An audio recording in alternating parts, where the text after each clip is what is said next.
now have great honor in presenting to you our brother Ahmed Deedat from the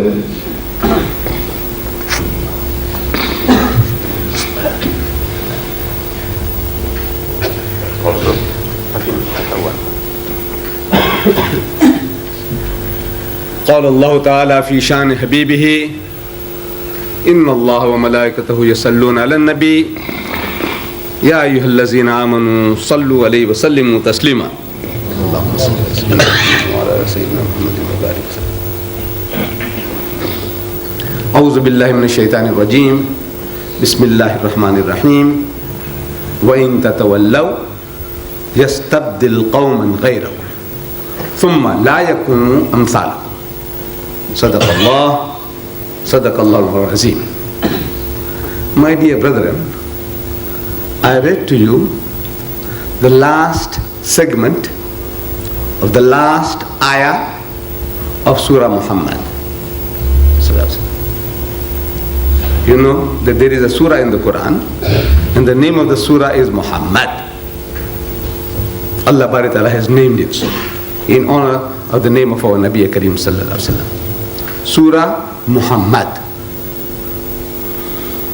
I don't know whether you know at home how easy or how difficult it is for you to find this. If somebody tells you that this is from Surah Muhammad,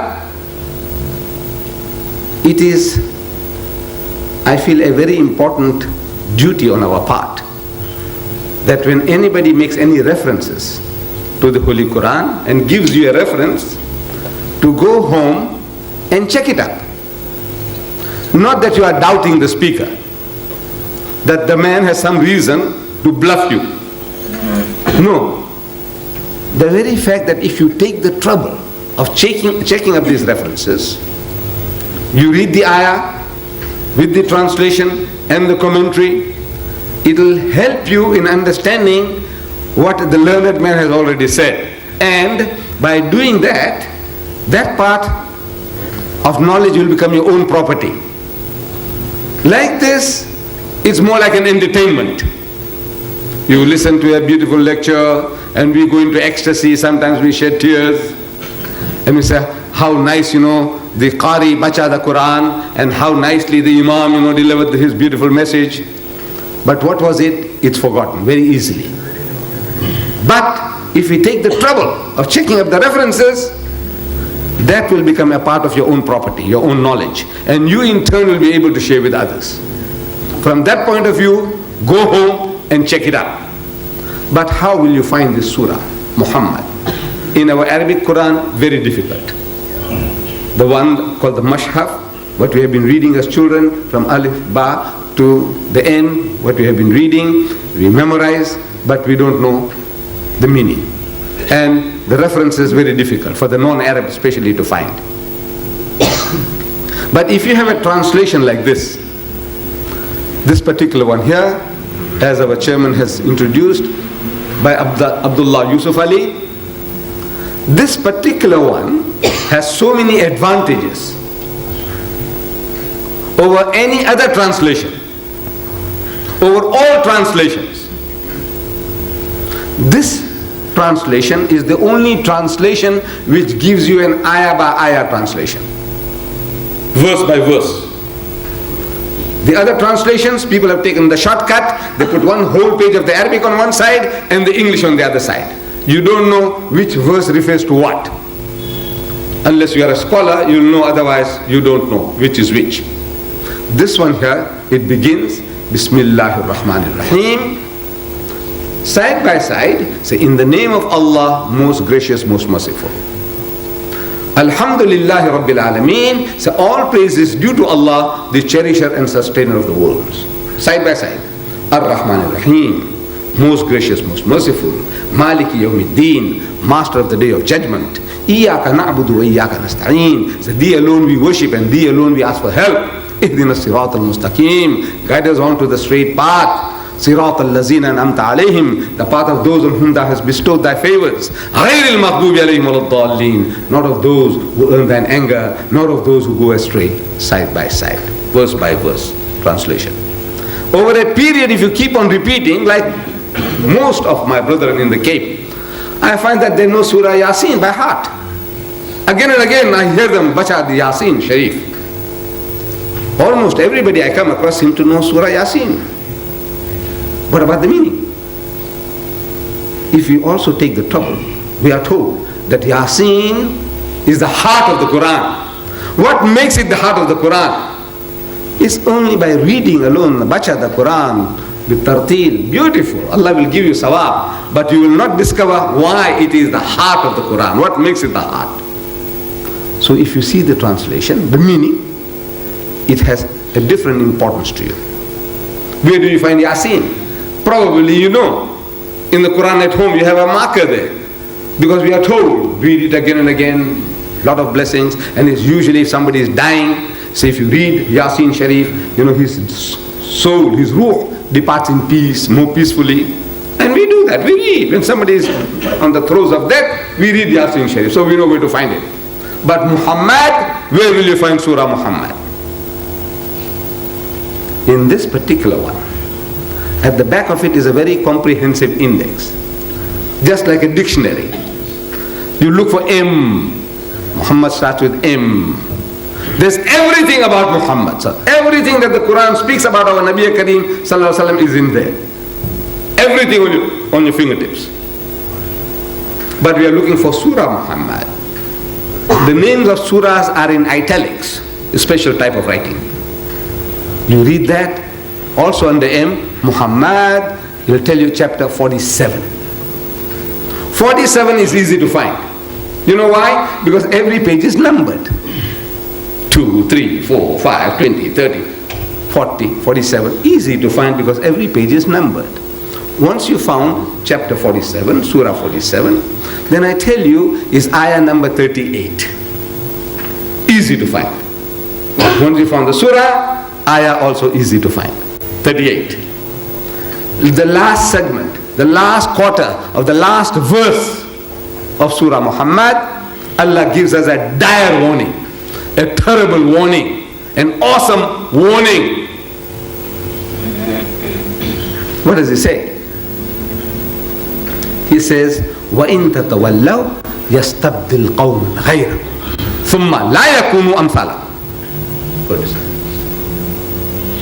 So, O you Muslims, if you turn back from the duties and responsibilities which Allah Ta'ala has imposed upon you for being the khayra ummatin, we believe that we are the khayra ummatin, the best of people. He describes us so. He says, kuntum khayra ummatin ukhrijat linnas, that you are the best of people evolved for mankind. Not for yourself, but for mankind. The Arabs, not only for the Arabs, but for mankind. The Malays, not only for the Malays, but for mankind. Ukhrijat linnas, ta'muruna bil ma'rufi wa tanhawna 'anil munkar. What makes you the best of people? Because you are Saudis, you are Pakistanis, you are Malaysians, what? He says, no, ta'muruna bil ma'rufi wa tanhawna 'anil munkar, because you enjoin what is right and you forbid what is wrong. These are your qualifications. Wa tu'minuna billah, and you believe in Allah. If these are your qualities, then you are the best of people. Not your race, not your language, not your color. You stand for this? تَأْمُرُونَ بِالْمَعْرُوفِ وَتَنْحَوْنَ عَنِ الْمُنْكَرِ وَتُؤْمِنُونَ بِاللَّهِ. You are the best of people. But if once you become the best of people, this status, this position Allah puts you in, it also confers upon us certain responsibilities. There is no honor without responsibility. Every position of honor carries with it certain responsibilities. Our Imam, he carries a greater responsibility than the Muazzin. You agree? The person who just a sweeper, who dusts the place, he's got his responsibilities. The principal of a school has his responsibilities. The headmaster of a school has his responsibilities. The manager, you are a manager, you have certain responsibilities. You are the ruler in the country, you have your responsibilities. In the house, you have your responsibilities. There is no position of honor without responsibility. You can't get honor, prestige, status, and you have nothing to do. Once you are khayra ummatin, best of people, it carries that amount of responsibility. So Allah Bari Ta'ala, in this day and age, He has chosen us. And He's warning us that, O Muslims, if you turn back from your duties and responsibilities, which He has imposed upon you, for giving you this high and noble status, He will substitute in your place another people. يَسْتَبْدِلْ قَوْمًا غَيْرَكُمْ. Another people, a foreign people. ثُمَّ لَا يَكُنُّ أَمْثَالَكُمْ. Then they won't be like you. You don't carry out your responsibilities, out you go. The Imam doesn't do his job, what do you do? Get another Imam. The Muazzin, he doesn't make your fajr, what do? Replace him. Your bosses, you don't do your job, what does he do to you? Fire you. The manager doesn't do his job, he'll be fired. This is the law. Irrevocable law. It's unchanging law. You don't do your job, out you go. You being the khaira ummatin, you don't do anything, and Allah will keep you there on the pedestal. Because you are Malay, you are a Pakistani, you are an Arab. No, nothing, no favoritism with him. He's got no favorites. You don't do your job, get out. I'll put somebody else in your place. You don't do the job, get out. I'll put somebody else in your place. That's his law. And this law is an eternal law, unchanging law. He's doing it all the time. In the religious history of man, in the first instance, He chose the Jews, Bani Israel. You know that? He sent prophets after prophets to them. Out of the 4 heavenly books that we Muslims, we say we believe in, we say we believe in the Torah, we believe in the Zabur, we believe in the Injil, and we believe in the Furqan. The Furqan is the Quran. Out of the 4 books, 3 of them, 75% of the books are Jewish books. You know that? Books given to Jews. Hazrat Musa alayhi salam is Jew. He was given the Torah. Hazrat Dawud alayhi salam is Jew. Was given the Zabur. Hazrat Isa alayhi salam is Jew. He was given the Injil. Jew. Out of the 4 books, 3 are Jewish books. 75% Jewish books. We say we believe that they were sent by Allah. He chose them. He sent prophets after prophets to them. Some of the names we give our children, we say Musa, Jewish name. Dawud, Jewish name. Ishaq, Jewish name. Yahya, Jewish name. You know that? Jews, our children, we give them Jewish names. Why? Because these are the names of the righteous servants of God. We are not ashamed to give these names to our children. But the fact remains that Allah chose them. He sends prophets after prophets to them to do a certain job of work. They didn't do it. They didn't fulfill their obligation. So a Jew among the Jews, Hazrat Isa alayhi salam, he is telling his people according to the so-called Injil, the New Testament of the Christians. Hazrat Isa alayhi salam is made to say, and the kingdom of God, this high position, this honor, this status, will be taken away from you and given to a nation bringing forth the fruits thereof. This position that you are holding will be taken away from you and given to somebody else. And who that somebody else will be? A nation that will produce fruits. You don't produce fruits? Cut it off. Burn it. Trees that don't bear fruit, what do you do with the trees? Just an ornament? Doing nothing? Chop it off. Useless. Occupying valuable space. You too, you do the same, chop it off. Replace you. So Hazrat Isa alayhi salam told the Jews that you will be displaced by somebody else. And there is another law seems to be at work, that when He displaces one group of people by another, almost invariably that people who displaces you, who replaces you, is a nation, is a community that you have been looking down upon. That's Allah's punishment. The one you look down upon the most, He makes them to sit on your head. You're looking down upon the Bantus, then one day Allah will make them to sit on your head. You look down upon the Bushman, the Hottentot, He can make them to sit on your head. The people you are looking down upon, He says, make them to sit on your head. Now you feel something. You still feel that we were the master race, we are less and that. Down in the gutter, you serve now. In Syria, the Muslims, the Sunnis, people like you and me, we are the Sunnis. We say we follow the Sunnah, the example of the Prophet ﷺ. The Sunnis, 80% of the people are Sunnis. They ruled Syria. They were a certain group of people called the Alawites. Syrians, but they belong to a different community. They believe that Hazrat Isa alayhi salam is God. Same like the Christians say Jesus is God, they say Hazrat Ali is God. And the Sunnis, they exploited these people, as we exploit the African. They exploited them. They won't send their sons to the army. That's for these low down people, low caste, the Alawites. Let them go and join the army, let them go and join the police force. Our sons, we're going to do business. Our sons, we're going to become clerks and professionals. Okay. Who do the dirty job? The Alawites. Who's going to work in your house? Those girls are working in your house, the Alawis. They work in your house. As nannies, looking after your children. Very good relationship. Now you got slaves. Slaves in the days, in the 20th century, you got slaves working for you. They are your slaves. Allah turned the tables. That less than 20% of the people are now ruling 80% of the Syrians. Unimaginable, you can imagine it. يَسْتَبْدِلْ قَوْمًا غَيْرَكُمْ. There is a law at work. Why won't you learn? You don't do the job. You don't dirty your hands. No, you don't dirty your hands. You don't do policing. You don't join the army.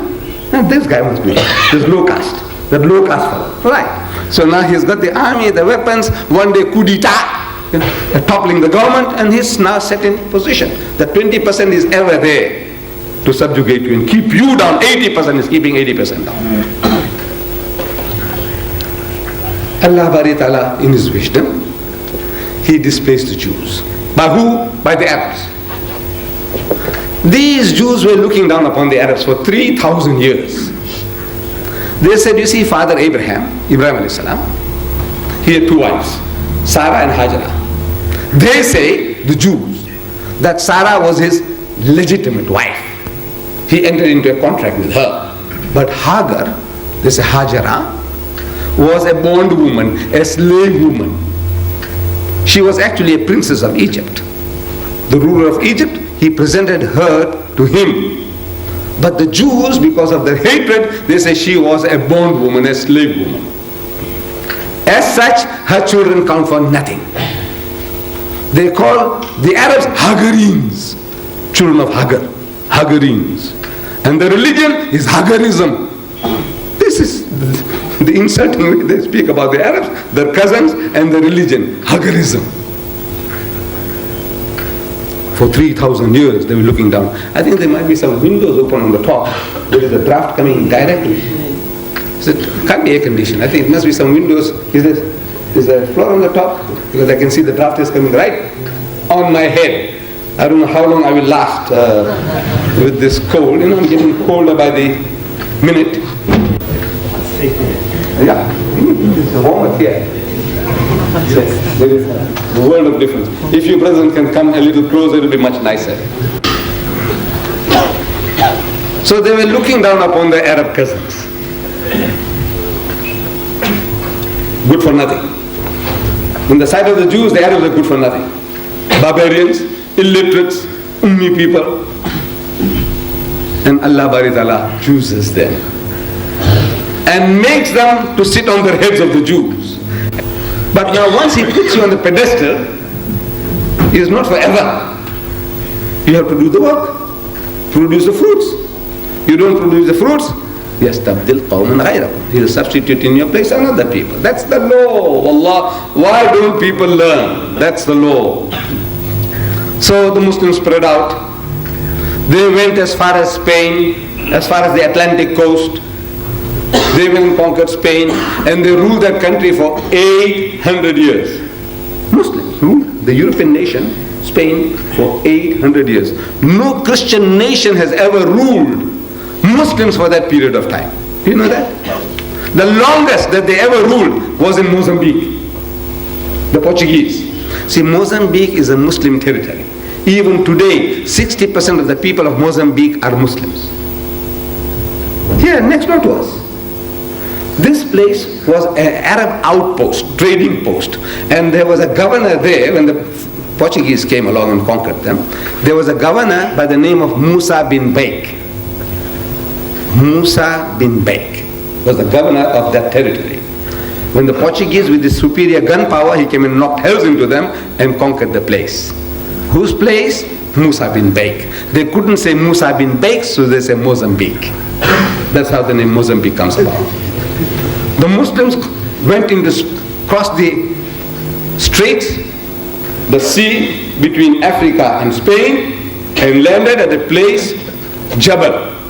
They called that mountain Jabal al-Tariq.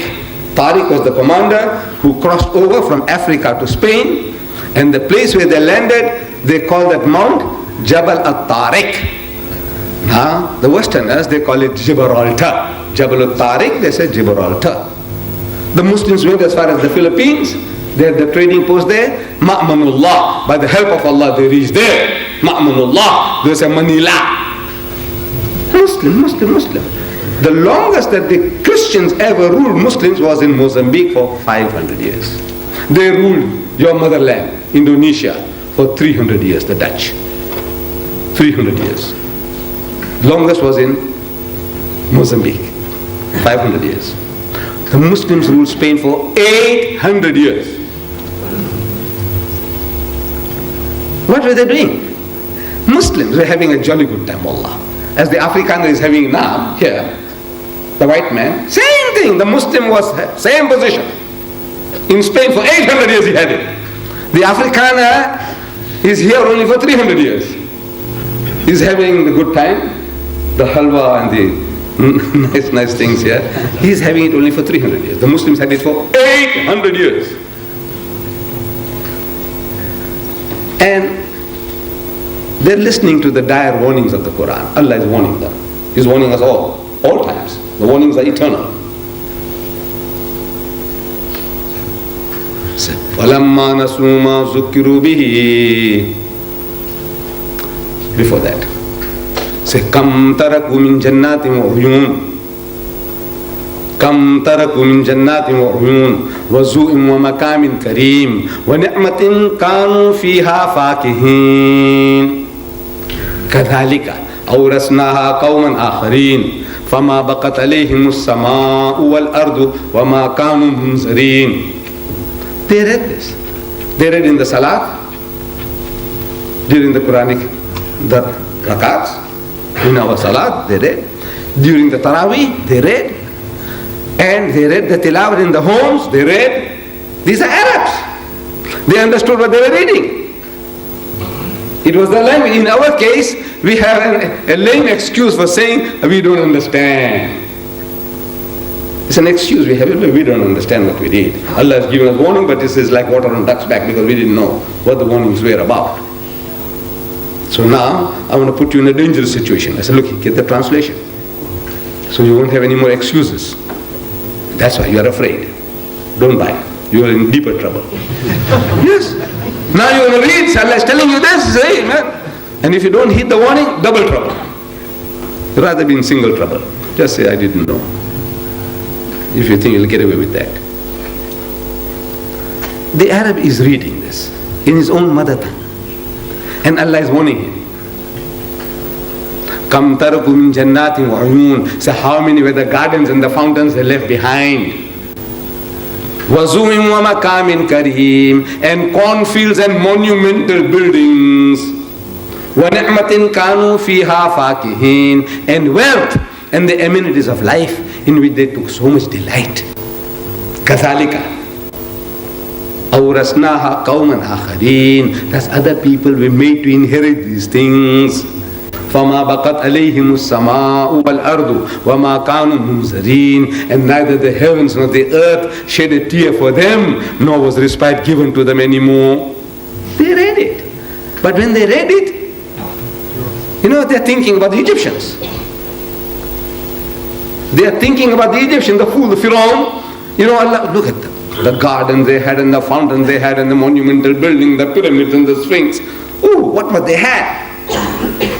And confused everything they had, the richest. One of the most richest civilized nation at the time was Egypt.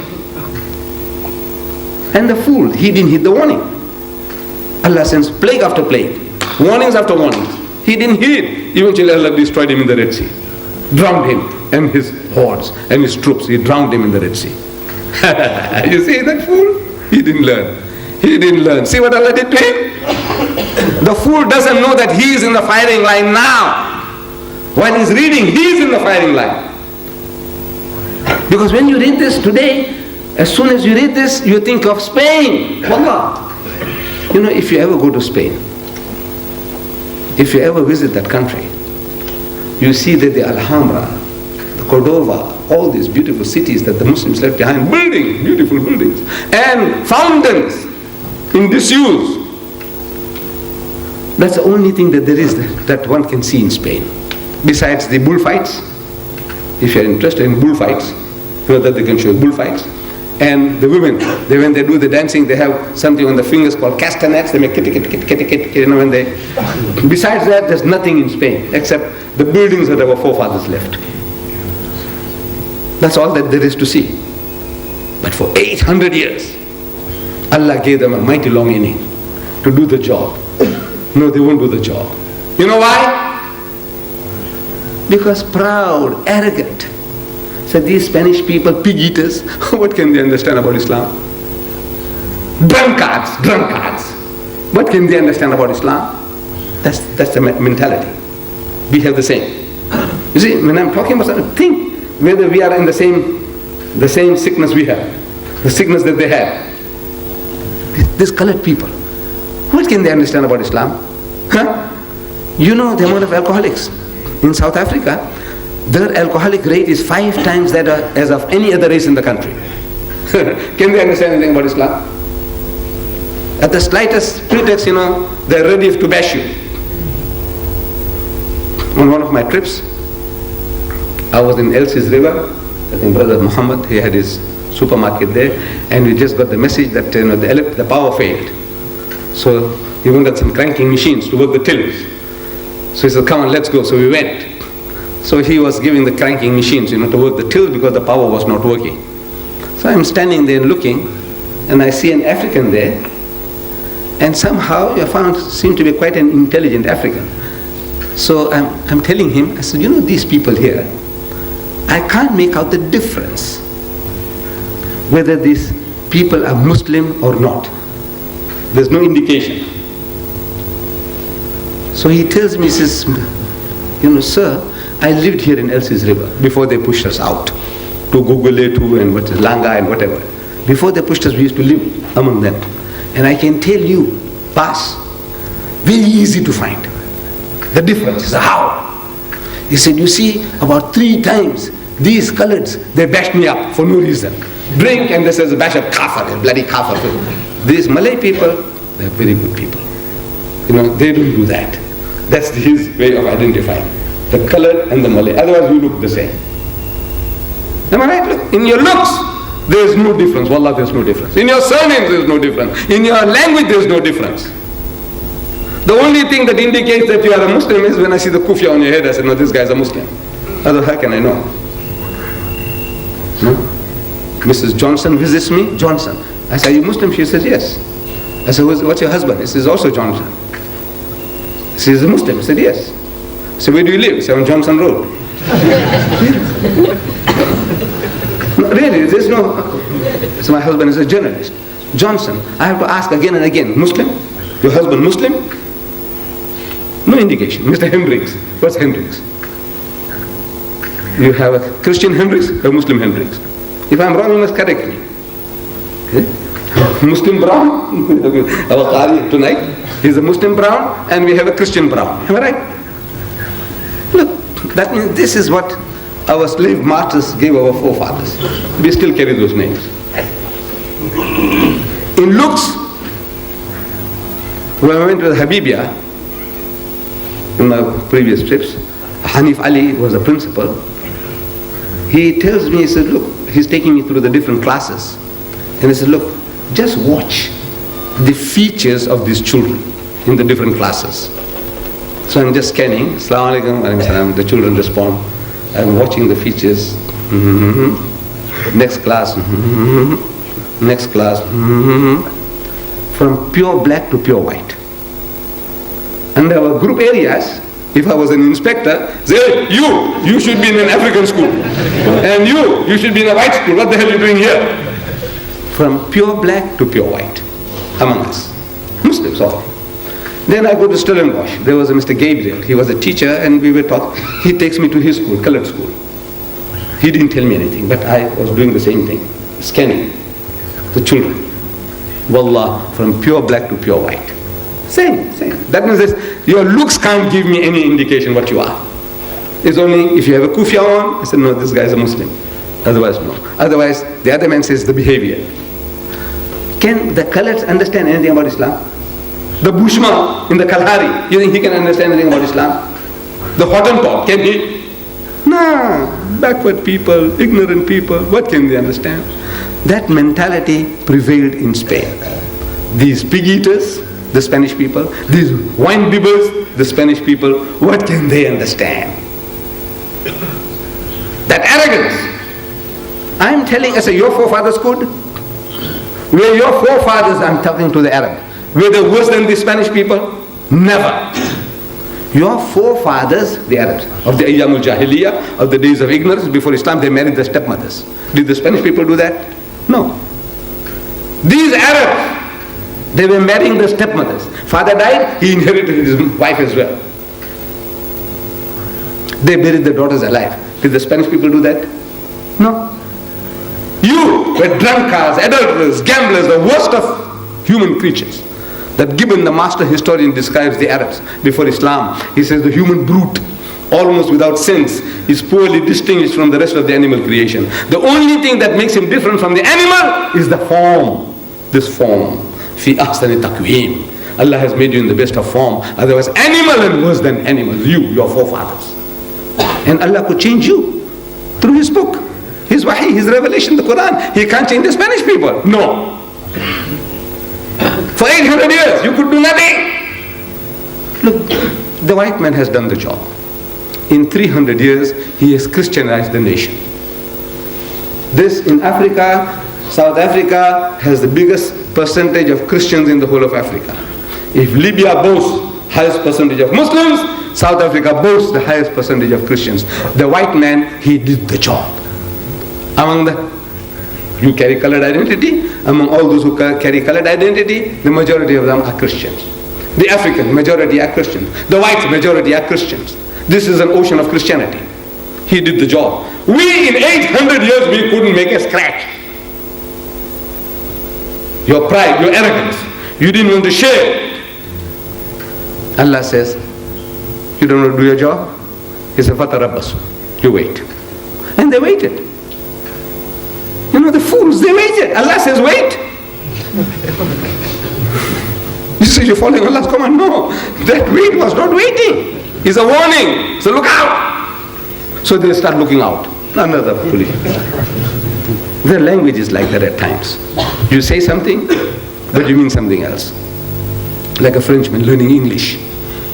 He was trying to learn English, mastering English grammar. And he's sitting in a high-rise building, skyscraper, sitting near the window, and is trying to memorize his lessons. And he hears a shout. Look out! So he looked out, and a brick grazed him. Lucky he didn't die. The guy said, what the hell is this? I'm told, look out, so I look out. They said, no, when we English people say look out, means pass off. It doesn't mean look out, pass off. You understand? Pass off. That's African. Pass off. Means look out. Pass off means it's a warning. Am I right? It's a warning. See, that's a warning. Look out means be careful. Be on guard. So he looked out, gets it in the head. Allah says, Fatarabbas, you wait. This is not waiting. It's a warning. Like you bully some little fellow here, and he tells you, uncle, you wait. I'll bring my brother. And his brother, by reputation, is the biggest hooligan in this area. In Weinberg. Yeah, the biggest hooligan in Weinberg is his brother. I'm asking, will you wait? You'll wait for it. He said, look, you wait, uncle. I'll bring my brother and come. And you're going to wait. When you know his brother is the biggest hooligan in this area, biggest bully, you wait. No, he's telling you to wait, but you run for dear life. Because you know what to expect if he comes. So Allah says, فَتَرَبَّصُوا. You wait. حَتَّى يَأْتِيَ اللَّهُ بِأَمْرِهِ, until Allah's decision comes about for your destruction. You wait for that. They waited for 800 years. Allah says you wait, and they waited. Allah is as-subur. He is long-suffering, patient. 800 years He gave you a chance to come right. And 800 years you didn't do the job. So He says, يَسْتَبْدِلْ قَوْمًا غَيْرَكُمْ. He will substitute in your place another people. ثُمَّ لَا يَكُنُ أَمْثَالَكُمْ. And they won't be like you, and He displaced them. Finished. Gone to the dogs. There was not one Muslim left after 800 years to give the azan. We are here for 300 years. Can you imagine after 300 years, wiped out to a man, not one guy left in this country to give the azan? Worse than that, after 800 years, not one fellow left in that country to give the azan. This is the punishment. You don't do your job, say, change, get out of the way. You're rubbish. You don't do your job, you don't deserve to be khayr ummatin. You come to Baghdad, Samarkand, Bukhara, and the Harun al-Rashid, Mamun al-Rashid, veritable fairyland. They created a veritable fairyland. The type of scenes, the buildings, and the gardens and the fountains that existed, you can't reproduce them anymore except on the screen. On screen you can do anything, in the films. In real life, no more. On the borders with the Mongols, barbarians. Will they deliver the message of Islam? No. What can they understand about Islam? Same with the Buddha, what can he understand? The Bushman, what can he understand? The Bantu, what can he understand? That's the mentality. Same. What can they understand about Islam? Barbarians. Were you better than they? Your forefathers? No. Allah's kalam could change you, but can't change them. That's right. Allah says, فَتَرَبَّصُوا. You wait. And they waited. At the very hands of these very people, Allah destroyed them. These same barbarians, they put the Muslims in the dark. Destroyed the Islamic empire utterly. That even today the shocks of that defeat is still not gone out of our blood. The shock of those defeats is not gone out yet. All these problems all that started there. The shocks of those defeats. They conquered us and they demoralized us utterly. History tells us, I'm ashamed even to tell you, history tells us that these Mongols, these barbarians, one guy alone, he can lead 100 Muslims like sheep and goats. One man alone can say, come on, a whole lot of guys, move on. And he'll, like shepherding the, one guy can do it to 100. And it is told to us, history tells us, that the Muslims somehow, collided with one of these Mongols in the street. And the Mongol lost his temper. He said, bend down, I will chop off your head. The Muslim bent down. He says, I forgot my sword at home. He says, you wait, I'm coming. You wait, I'm coming. And the man went home, he brought his sword, the Muslim is still bent down, he's still waiting.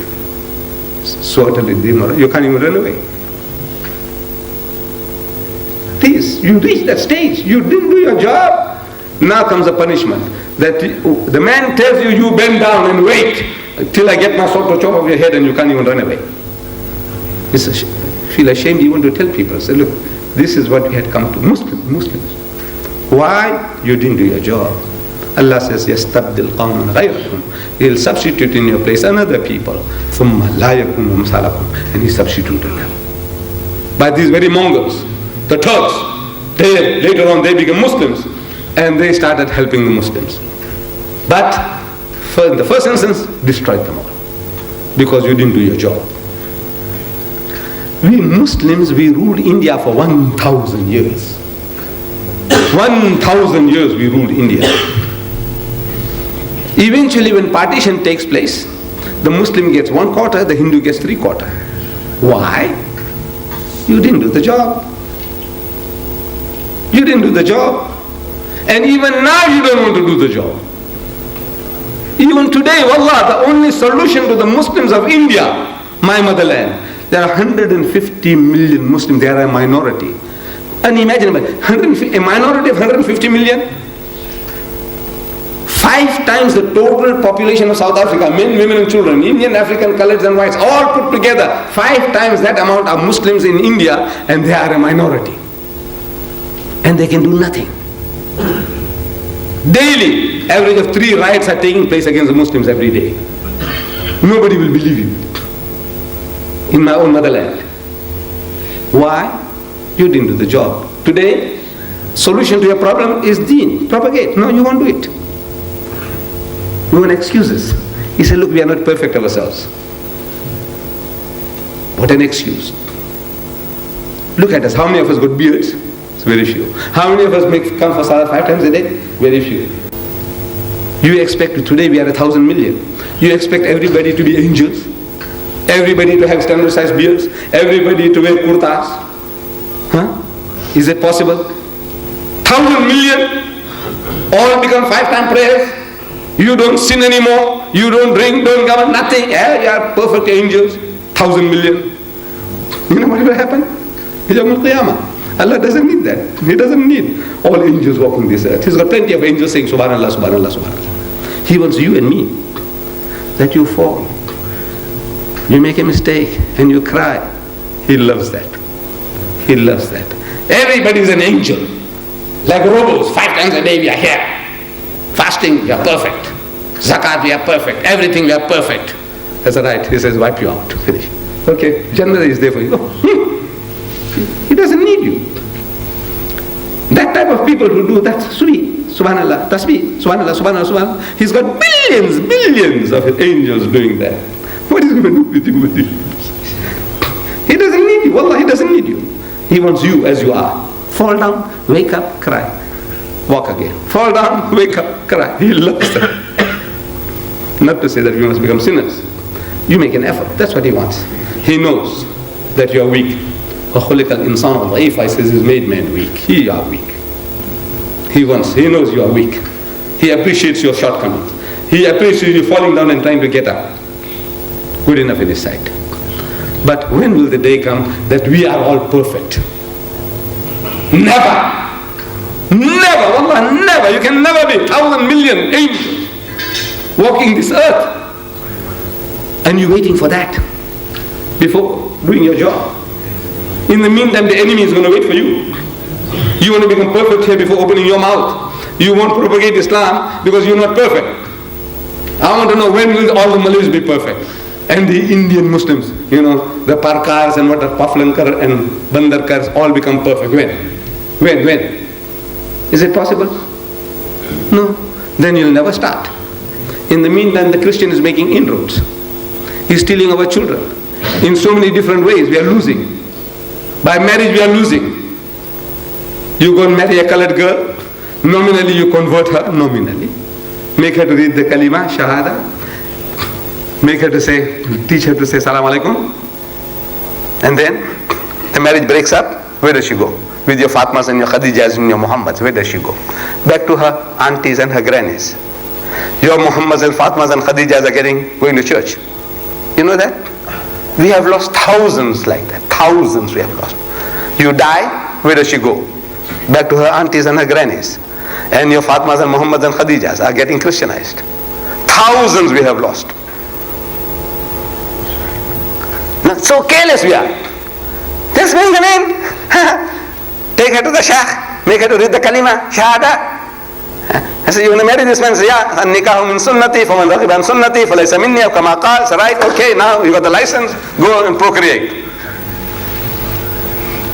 My dear children, my young people, I'm very happy. Tonight I see so many young faces. In the other places I didn't find so many young faces. When you take that step, make sure that this wife that you're going to convert, you can make her a better woman, better Muslimah than your mother at home, than your sister at home. If you can't do that, don't tempt providence, don't take a chance.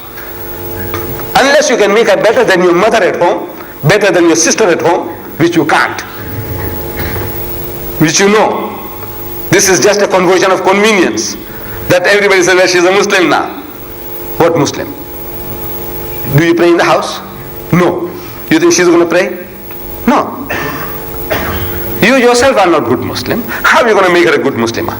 Your family is not good Muslim. You know. We know. How are you going to make her a good Muslimah? So losses upon losses, losses upon losses. Excuse for not propagating. What do you say? We are not perfect. In India, solution to a problem is to propagate. They won't. They won't propagate.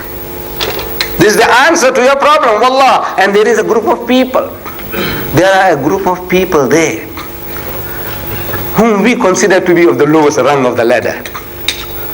You just woo them with a little gentleness. Wallah, you can just gather them in. I went to my motherland after 50 years. I left that country in 1927. I returned to that country in 77 after 50 years. I did go. Then I go to one of the villages. And in that village I saw that the natives of the place, they look like us. They haven't got woolly hair, but they do the menial work for us.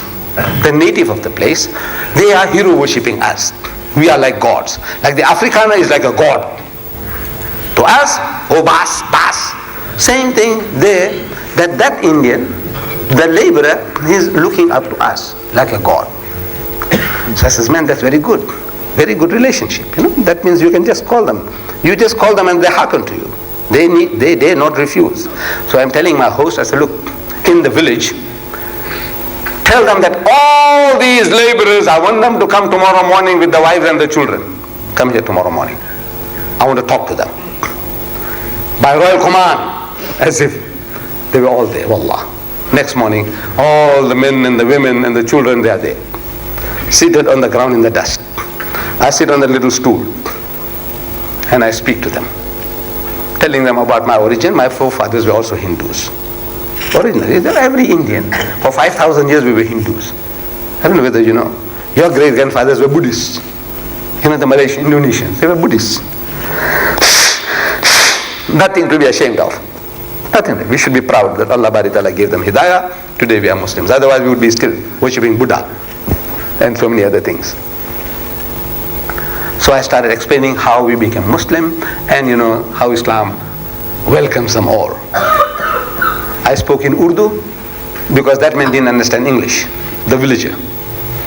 So I had to speak in my broken Urdu and he translated into that native language whatever I was saying. Within the hour, they all want to become Muslim. Just we talk and light-hearted chat and they all want to become Muslim. So I'm telling my host, ki inko Musliman banao. I said, convert them. So he says, hamare liye kaam kaun karega? He said, who's going to work for us? So if you become Muslim, he can't work. A Muslim can't plow the field. A Muslim can't sweep the street. A Muslim can't chop the wood. What do you mean? He said, who's going to work for us? That means now you want to keep them there. You can exploit them better. You don't want to make them your brothers. The result? Destruction. Wallah, inviting destruction. The people are there, here. There are people here. Wallah, there are people here. I'm not talking about the missionary who comes and knocks at your door. The missionary who comes and knocks at your door, he's got vested interests. There's livelihood, respect in his community for doing the job. He comes and knocks at your door and he wants to convert you. He wants to convert you. There's something valuable. Well, if he gets a Muslim, it's something achieved. Like in my part of the world, Natal and the Transvaal, if they get one of my nation, it's a diamond that he's got. The others, the Madrasis, the Tamils, the Telugus, is cheaper by the dozen. It's not the same value, it's like a ton of coal. One diamond is worth more than a ton of coal any day. So it's a pride. He says, I got a Deedat fellow. I got a Lockhart fellow. I got a Parak. It means something. There's others cheaper by the dozen. So they're out. You are a challenge. The Muslim is a challenge. 300 years they tried. They hammered your people for 300 years. They changed your language, they changed your culture, they changed your names. But you retain Islam. You happen to be one of the most militant Muslim communities in the world. You can only compare yourself with the Malays in Singapore and the Malays in Malaysia.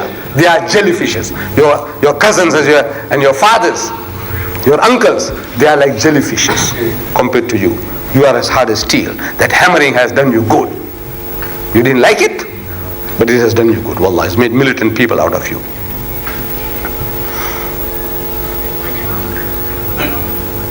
What are we going to do? You were brought here against your will. Your forefathers didn't come here. My forefathers did. They came because they were starving in India. They thought, South Africa, easier living than there in India. We were starving, so they came. I came in 1927, and I know what I went through. I didn't have shoes. I had a calico shirt hanging outside and a calico trousers. I didn't own a handkerchief. The handkerchief was only the rich people. They used to keep it here for ornament. When you saw a man, that means he's somebody. He had a handkerchief here. My handkerchief was my coat. In winter, when father bought me a coat, I used this as a handkerchief. When the nose is wetted, it's coming down, drops are falling. Wallah. After eating, you wash your face. What do you do? This thing is shining, this thing is shining. Shine, they shine. It's all that's constant.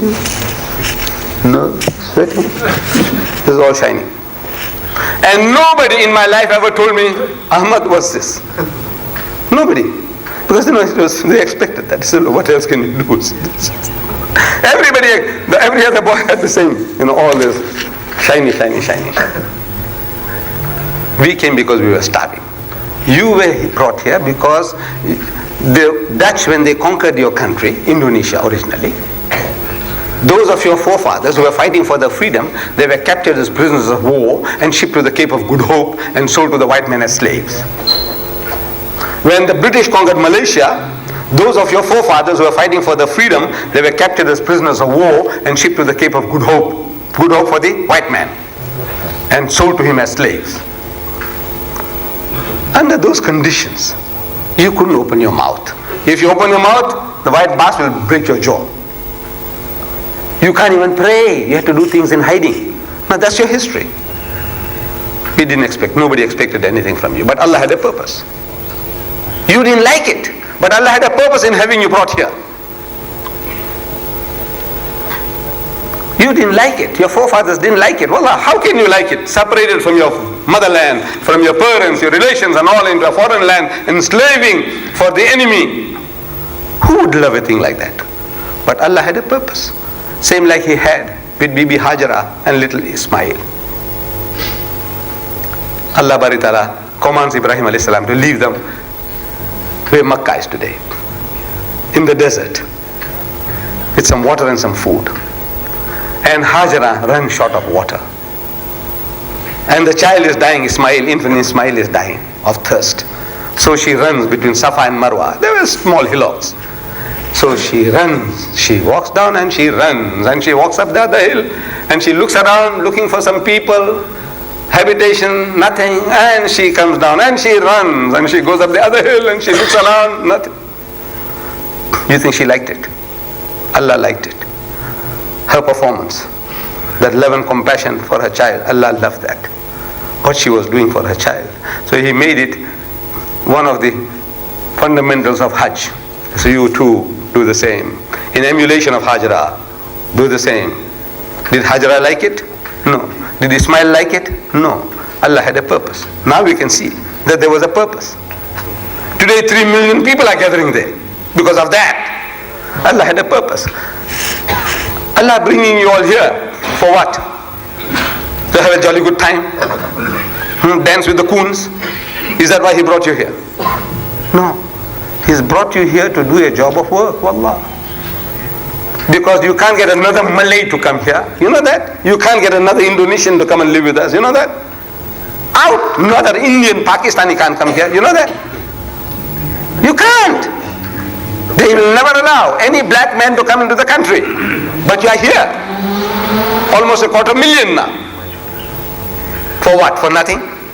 No, Allah had a purpose. Wallah, in His master plan, there is a purpose and an opportunity that Allah is giving you and me, that you and I can turn the tables. We can change the situation in this country. We can, with a little exertion. If you do a little bit of homework. Unfortunately, we don't want to do homework. The Muslim doesn't want to do anything. Even for himself, he wants to do nothing. He is satisfied. Bacha the Quran, mashallah. Sawab, sawab, sawab. We listen to our qaris, mashallah. All this we are prepared to do. But we don't do a little bit of homework to find out what is Allah telling us. What is He commanding us? Nobody wants to know. Because we don't know Arabic. What about a translation? Get an English translation, get an Afrikaans translation. And what better than this? Today, you can get this book, 2,000 pages. Wallah. Actually 1,920. Where does it hurt to make it 2,000? 2,000 pages for 5 rands. There is not another book on earth, wallah. On earth, you can buy 2,000 pages hardcover book for 5 rands. You just buy the Arabic Quran. I don't know how much it costs you for your children. Anybody know? The Arabic Quran, for your children that read in the house without the translation. How much? And that's only about 300 pages. You know that? This is 2,000 pages for 5 rands. It's unimaginable. Wallah, you can't imagine it. This is like stolen property. I'm giving it to you. Liquidation stock. There's a liquidation stock. Somebody has gone bankrupt. I'm giving it to you. 5 rands. I says, look, you owe it to yourself. Improve your English, this book will do it. Your English.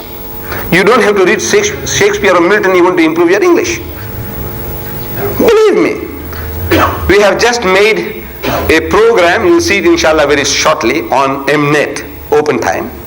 Half a minute. You know what's half a minute? 30 seconds. You can 1, 2, 3, 4, 5, 6, 7, 8, 9, 10 to 30 seconds. That 30-second program cost me 27,000 rands. I'm lying to you. Why should I lie to you? I'm not asking you for anything. That half a minute program for the Mnet cost me 27,000 rands. And 5 days a week we're going to start. It'll cost me 30,000 rands a week. That 30-second program cost me 27,000 rands. I'm lying to you. Why should I lie to you? I'm not asking you for anything. That half a minute program for the Mnet cost me 27,000 rands. And 5 days a week we're going to start. It'll cost me 30,000 rands a week. Today, for 30,000 rands for half a minute, where am I going to get that type of money from? No, you have to have other sources.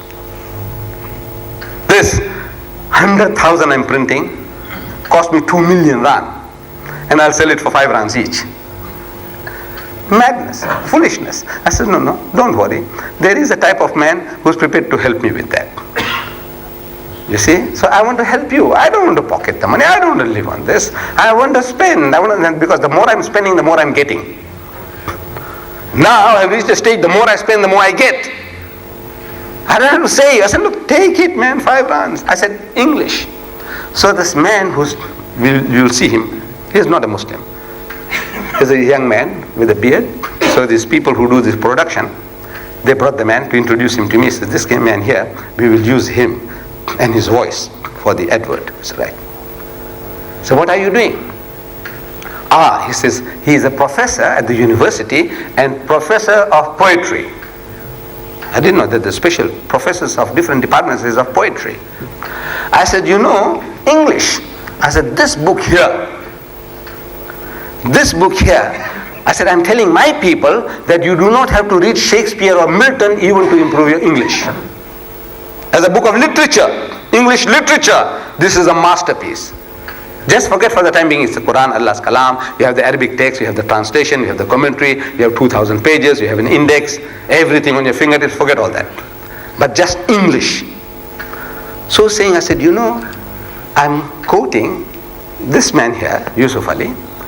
He's speaking about God Almighty, the ayah of the Quran, وَلِلَّهِ الْمَشْرِقُ وَالْمَغْرِبُ فَأَيْنَمَا تُوَلُّوا فَثَمَّ وَجْهُ اللَّهِ.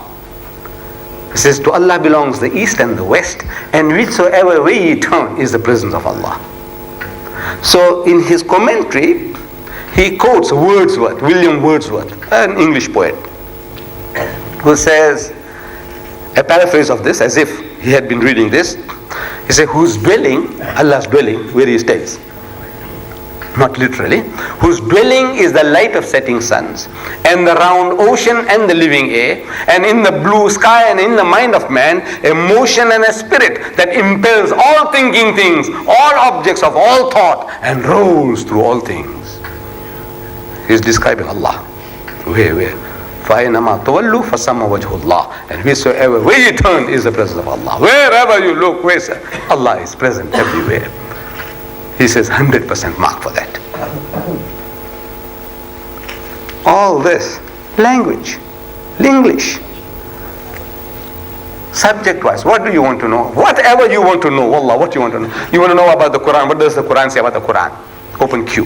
Everything the Quran says about the Quran.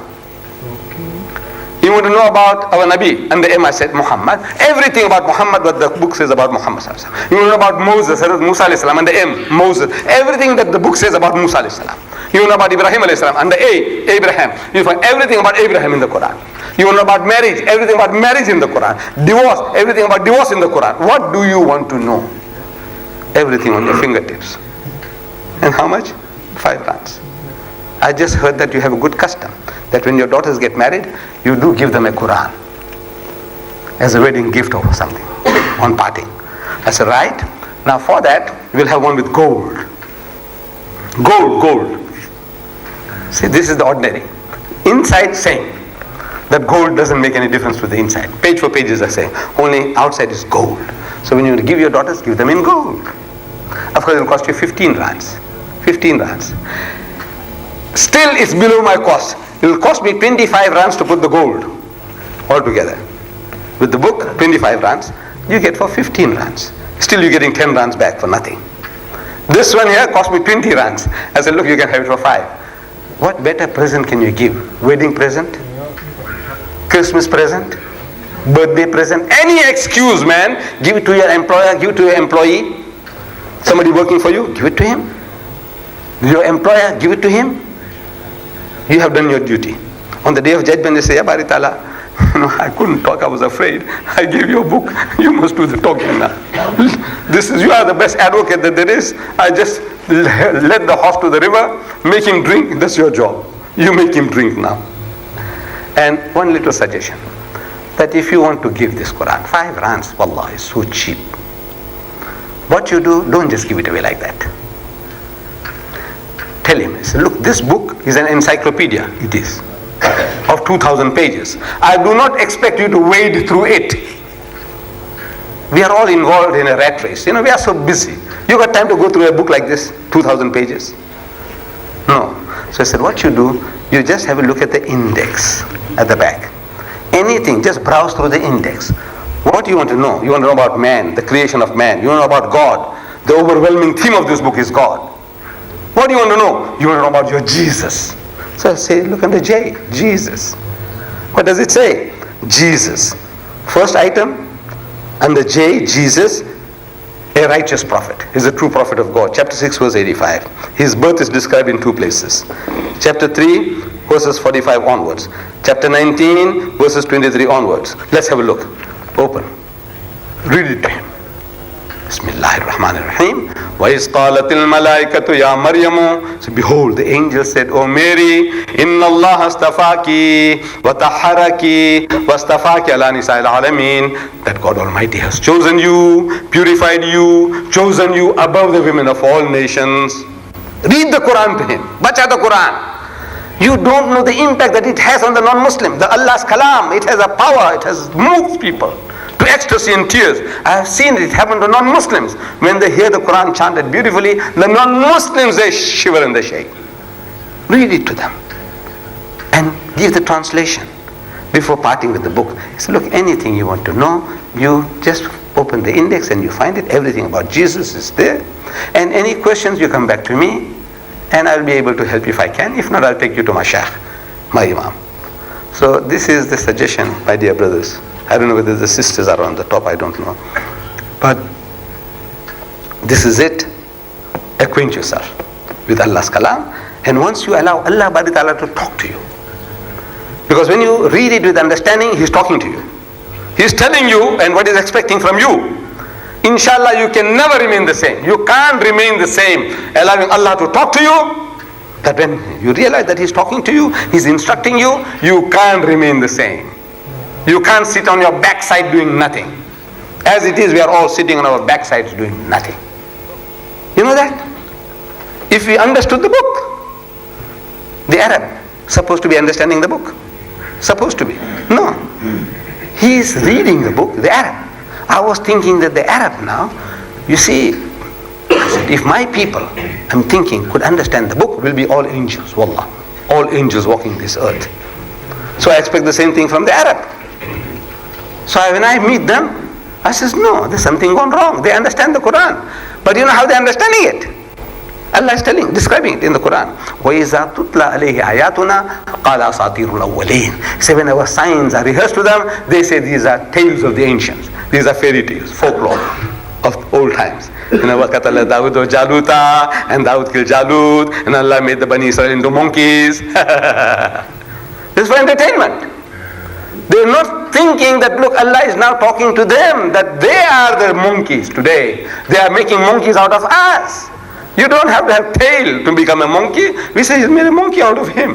What? He's still handsome and young, good looking. No, we say He's made a monkey out of him, means made a fool out of him.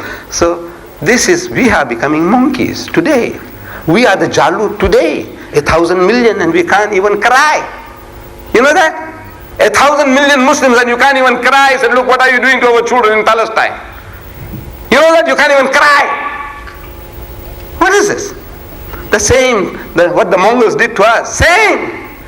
See, we won't bend down and wait for the Jew to come and chop off our head. But what is this? You tell me. That you can't even cry. You can't even say what you're doing to my brothers. Can you? No. 1,000 million, nowhere in the world does a Muslim is able to cry and shout and say, what the hell are you doing to my people? Nothing. You know why? We have drifted away from the spirit of the Quran. Go back to the Quran. It will charge you. It will electrify you. You'll be a changed person, wallah. Then life is cheap. Life becomes cheap. At the moment, you have divisions. We have divisions. You know why? Because we got our own heroes. Everybody's got his own hero. I want to know what my hero says. I said, this is Muhammad is your hero and Allah's kalam is your book of direction. Once we have this as a common denominator between us, as soon as there is a dispute argument, he says, Akhi, look, let's open the Allah's kalam. Let's see what Allah says. Okay? You can't disagree. He said, let's see what Allah says. Look, this is what Allah says. Immediately, there's a common denominator. Wallah, there'll be peace and harmony. So, with these words, my dear brethren, I don't know, I have taken so much of your time. If there are any questions on what I have said, if I made any mistakes you think that I shouldn't have said, it is a good opportunity for you to rectify me. Says, uncle, look, we don't agree with you. Our forefathers were not brought here. You know, we fell from heaven. We came in a flying saucer. Okay, now whatever you want to tell me, I'm prepared to listen to you. How you came here? No. I may be wrong. So any questions regarding how to deal with the enemy? The Nasara, so the guy comes along and here. We have got something for you, some little homework to do, very easy, pleasant. Can I have one of those strips, those cartoons? Somebody who's brought it. Now we have got some beautiful comic strips. You know, our children love comics. There have been people complaining to me that our children, you know, they don't want to read the Quran. I said, have you got the Quran at home? No. Yeah, they said, no, they don't want to read the Quran. I said, have you got one at home? He says, no. I said, what do you look, make it available, number one. Number two, make it a habit around the family. So look, once a week, don't be over enthusiastic. Once a week, Ba'd al-Maghrib, after dinner, get the family around the table, and your young brother or your sister, he said, look, read it and explain to Ma. Read it and explain to Ma. You know what you're doing? You're making it to go through the child's mind actively. The child reads the Arabic of the Quran, then reads the translation and reads the commentary. The knowledge. I have the whole family, and the whole family gets united around Allah's kalam. A better bond. There's no better bond than Allah's kalam to bring us together. All this we can achieve, and a reading material. So now this one here, you see, they say the children love comics. They love comics. They do. You see, I started all my English education with comics. When I came from India, comics. I was a comic king. Well, it was a way of reading, I don't know. It created a hunger for reading. From comics I went on to a little promotion into something else, into true love and romance and true detectives and on until alhamdulillah, I got onto this, you see, what I'm doing now. But now, comics. An open challenge to you, to all. Do you dare to test the faith of any Christian? Do you? It's a question asked to you. Do you dare to test the faith of any Christian? Do you? Have you got the guts? Look, he tells you the story about a Christian fellow coming and knocking at a Muslim's door, and how the Muslim, Ahmed, this is the guy here, supposed to be me, Ahmed, and with a Christian missionary called John. I know whom I had in mind. However, you read the comics, entertaining, but it ends with, he said, look, what this man Ahmed did to the Christian, just by posing a simple problem. He said, look, you want to share your faith with me? I said, yes. That's what the Christian wants to do. He wants to save you from hell. He thinks you're going to go to hell. He wants to save you. He loves you so much. So I said, look, you want to share your faith with me? He said, yes. Then I said, now you can't share anything you haven't got. You can only share what you have. I'm a beggar. I haven't got a cent in my pocket. I want to share with you 100 rands. Where can I share with you? I haven't got a bean in my pocket. So you can only share what you have. Knowledge, if you have, you can share. Faith, if you have, you can share. Anything, if you have, you can share. What you haven't got, you can't share.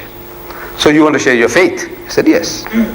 Have you got faith? He said, of course. I said, look, the book says, your book, in the Gospel of St. Mark, chapter 16, it says here, and these signs shall follow them that believe. If you got faith, you believe. Now these are the signs that you are able to show that you are a man, you are a really qualified man, black belt. How do I know? I must see some signs about you. But it indicate that you must be a black belt expert, you see. So it says, those that believe. In my name, in the name of Jesus, they shall cast out devils. Anybody got devil inside? They say, shoot, in the name of Jesus, get out.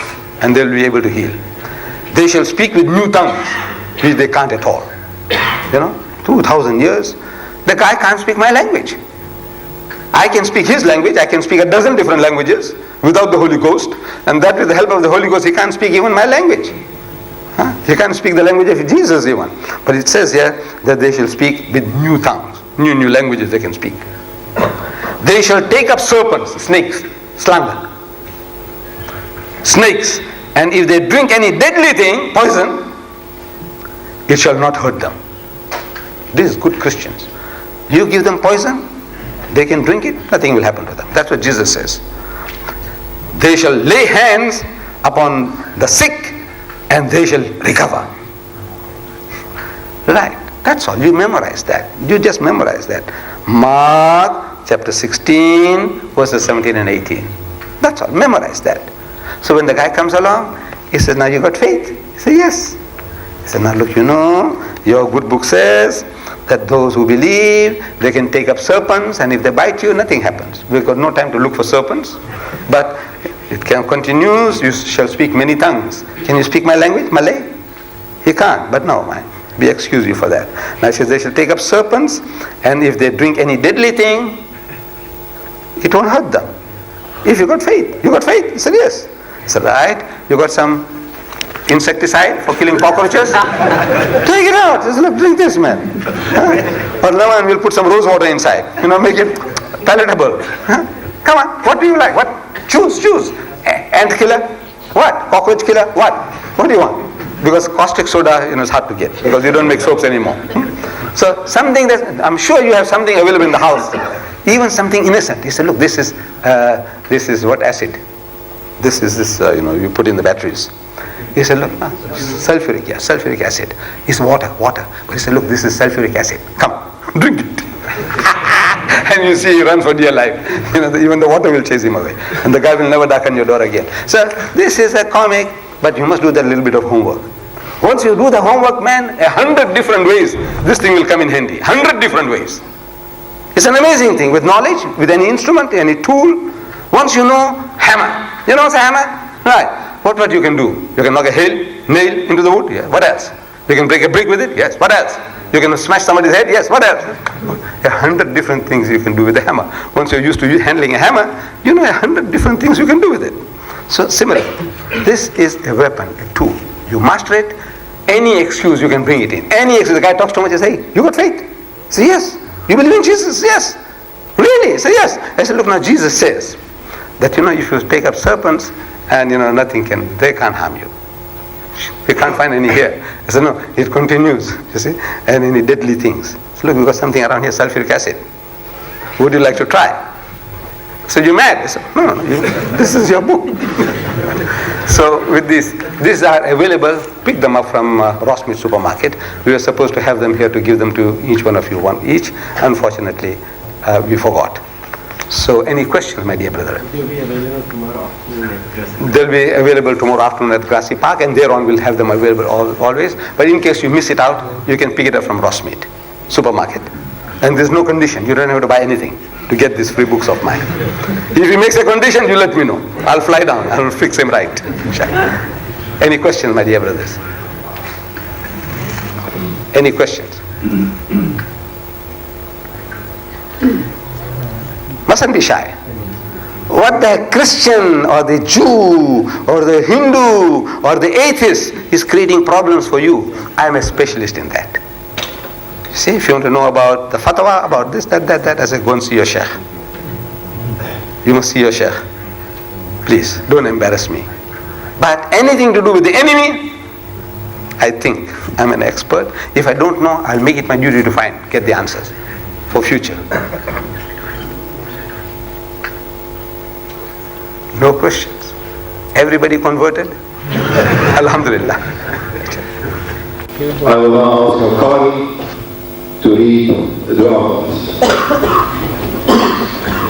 بسم الله الرحمن الرحيم الحمد لله رب العالمين والصلاة والسلام على أشرف المرسلين سيدنا ونبينا مولانا محمد صلى الله عليه وسلم اللهم ارحمنا بالقرآن العظيم واجعله لنا إيمانا ونورا وهدى ورحمة اللهم ذكرنا منه ما نسينا وعلمنا منه ما جهلنا وارزقنا تلاوته آناء الليل وأطراف النهار واجعله لنا حجة يا أرحم الراحمين اللهم حبب إلينا الإيمان وزينه في قلوبنا وكرر إلينا الكفر والفسوق والعصيان واجعلنا من الراشدين اللهم اغفر لنا ولإخواننا الذين سبقونا بالإيمان ولا تجعل في قلوبنا غلا للذين آمنوا ربنا إنك رؤوف رحيم قال الله تعالى مخبرا وآمرا إن الله وملائكته يصلون على النبي يا أيها الذين آمنوا صلوا عليه وسلموا تسليما اللهم صل على سيدنا محمد وعلى آل سيدنا محمد وأصحابه وسلم سبحان ربك رب العزة عما يصفون وسلام على المرسلين والحمد لله رب العالمين